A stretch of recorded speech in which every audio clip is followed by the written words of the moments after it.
Good evening, penny pincher farmers. Hope everybody's doing well. Happy Sunday evening. Me and the old man has come to the farm to check on the ladies. We brought the baby over to see Granny and Papaw. And Papaw said, I got a new baby to show you guys. So he said, let's bring the penny pinchers back to the farm. We've got a new addition. We've got a new addition to the farm, guys. It's been a long time coming. But before we get to that, I want to just give you guys a good look at what we got left. We're fixing to see when we get into the electric fence.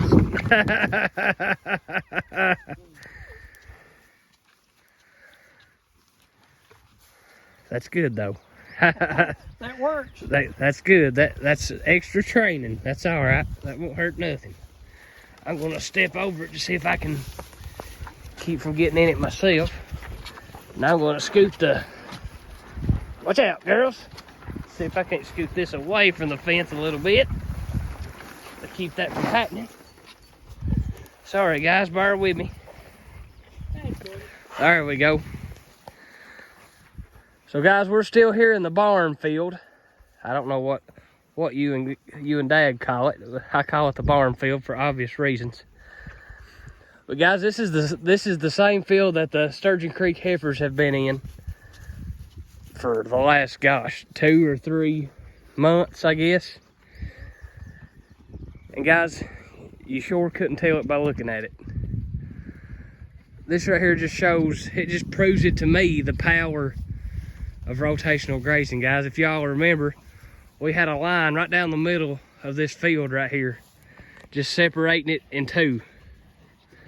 And we was rotating them heifers and that one little bull back and forth. Now, granted, we didn't have much animal units on this particular space of ground. But nonetheless, guys, look at what we got.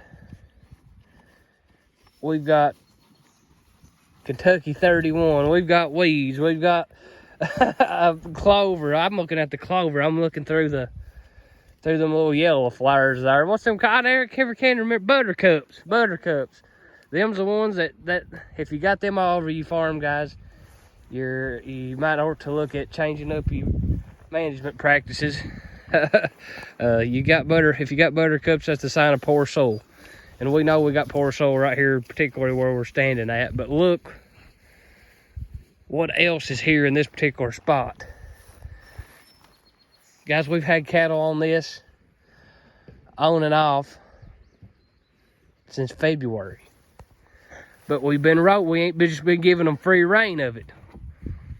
We've been letting them rotate on and off, on a week, off a week, on a week, off a week, guys. And because of that, it gives this grass time to rest, time to recover. So you can imagine what the rest of the farm looks like, guys. We have hit a spring flush, and we're actually probably going through blackberry winter, I guess is what you'd call this right now. I've got my hoodie on. It's probably 65 degrees probably today here in eastern Kentucky. But the flies is still out. I'm looking at this old heifer right here, and she's got some flies on her. She's still not slicked off yet. That's one of the Sturgeon Creek heifers. But I want to show, look at that old dude right there. Now she is going to be a knockout right there. She's still on her mother though. So she's got a little extra love and care. She's still on mama, but I tell you what, she's going to make a nice one. So Dad's already recapped it for you guys. We sold all of our old cows to a good friend that's bought several off of us here in the last several years. So we got rid of all of our old cows and those little bald-headed calves of theirs. So all the Carlson calves are gone. It was just one of those just business moves that we decided to make. Not necessarily because we're out of grass. I know Greg Judy up in Missouri and a lot of farmers out that way has been having to get rid of animals because they're in a severe drought. And thank God we got some good grain today, or some good rain here in eastern Kentucky, so we're not in that kind of shape. So thinking about you guys down in that country. But we got rid of them simply from a business standpoint. The market's really, really good right now, guys. And it was a good opportunity for us, for our personal operation, to go ahead and get rid of those animals and get a good solid price for some older cows that in the fall of the year, they're not going to be worth much. So that was kind of our way of thinking.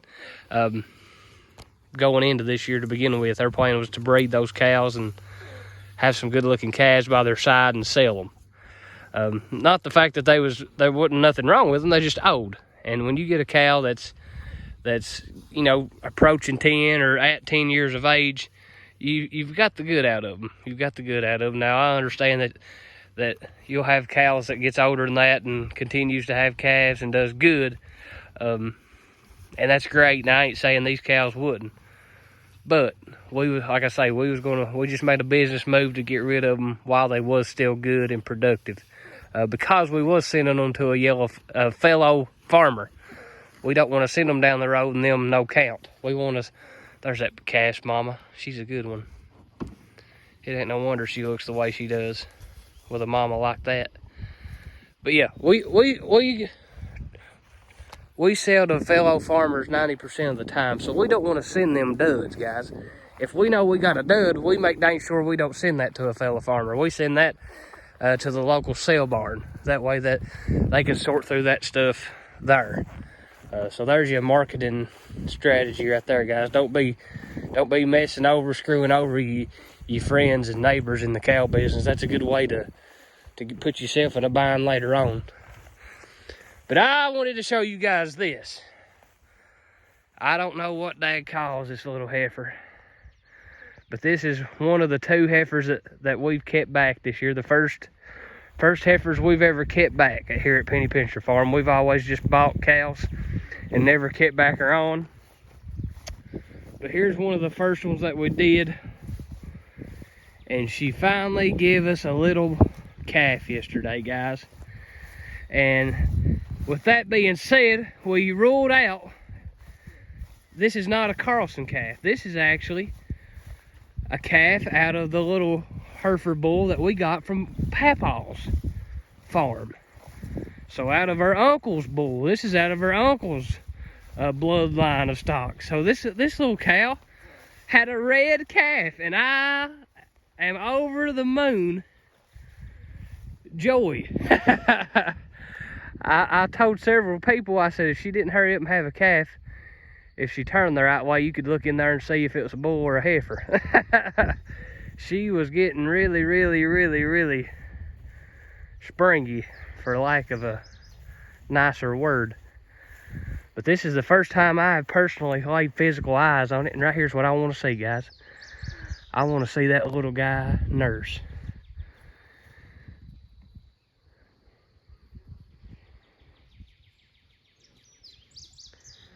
That's what I want to see. That's the main thing, guys, especially with a first calf heifer, that she's taking care of that baby and feeding that baby just like anybody's mommy would do. And I'm glad to see that she done that.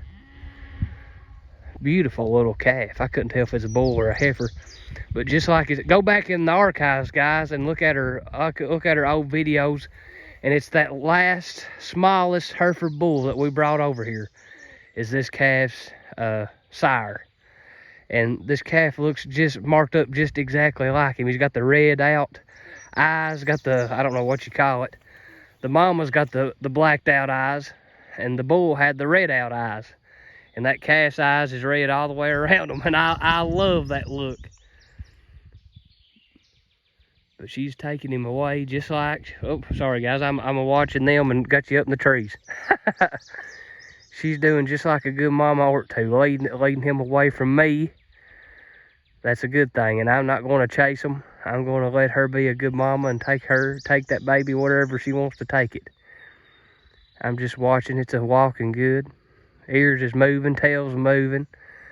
He went in to get him a bite, and she let him suck a little bit. So that's the main thing, guys, that you want to see with any new cows with babies, but especially heifer cows, first calf heifers.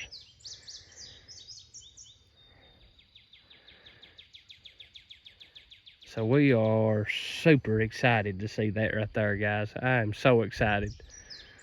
So that leaves us one more. And that's the little blonde heifer up here. She's the last animal left to calve on the farm. We got one cow that's open. So just to let you guys kind of hear, and I've talked to Mountain View Farms about this in person. So just to kind of let you guys in on kind of the predicament that we're in.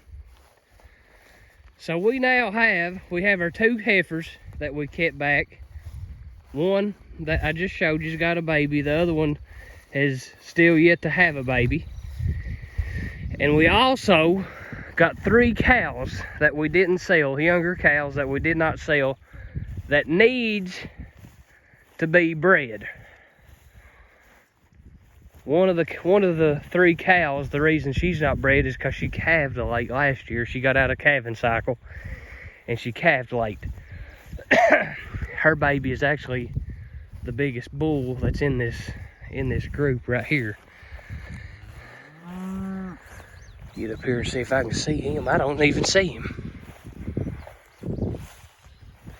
But that's the cow right there in the middle that don't have an ear tag. But she's got a big bull calf, probably laying down there in the shade, that we weaned off of her back 2 or 3 months ago. Was that the bull in front of you, Dad? Nope, it's got an ear tag. But any which way, here's the predicament that we're in, guys. We got these heifers, and we've got these heifers, and just my personal opinion, guys, and I'm an expert on my opinion, just exactly that you're an expert on your opinion. But that little heifer right there, that's the smallest one out of the bunch. In my opinion, she's too small to breed this spring. Now this is her mate right here. And just my opinion, she's too small to breed. Here's a cow. So here's a cow just for a comparison. That cow's the mother of that bull calf right there standing next to her. You talk about a pair right there. So that cow's probably 1,000 pound. So this heifer's probably 600 pound, probably. But she's old enough. These heifers is old enough. The heifers is going on a year old. They're just, for my liking, they're too young to breed this spring. So in a perfect world, I would breed these heifers possibly in the fall, September, October, November time, in a perfect world. But as you all know, we spring calve here, and I like that a whole lot better than I do fall calving. But these heifers just flat may not be mature enough to breed this fall, so we probably have to wait till in the spring. So which brings me to my problem. I've got 3 cows, these 3 right here that I'm actually looking at. This one, and that one. These 3 have November calves, really, really good looking calves. They're young cows. And the cow in the middle, which is a good cow that always raises a good calf.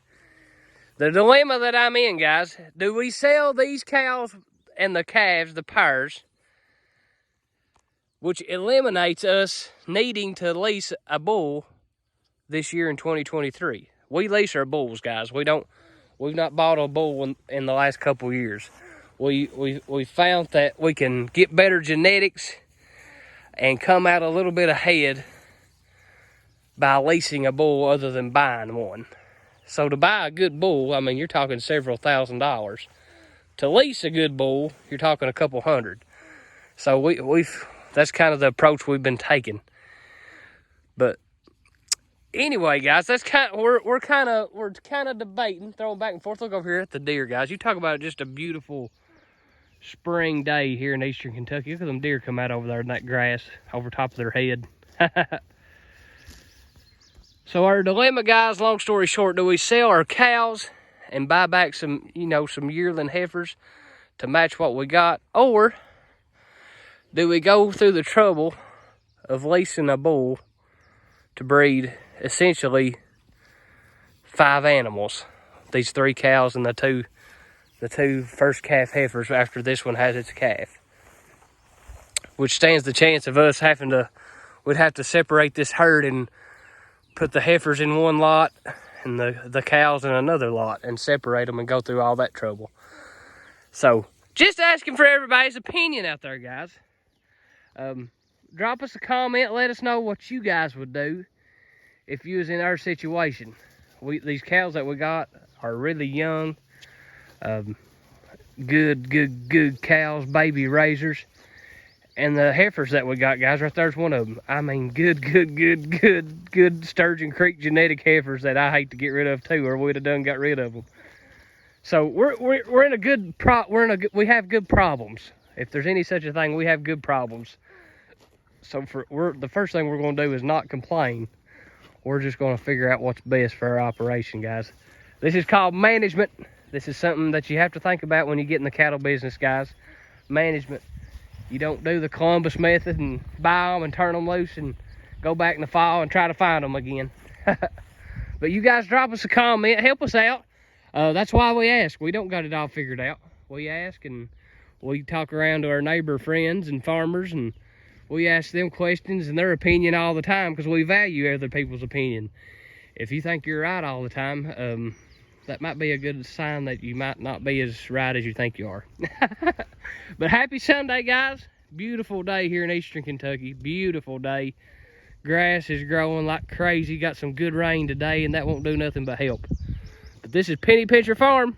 Let the grass grow and give God all the glory.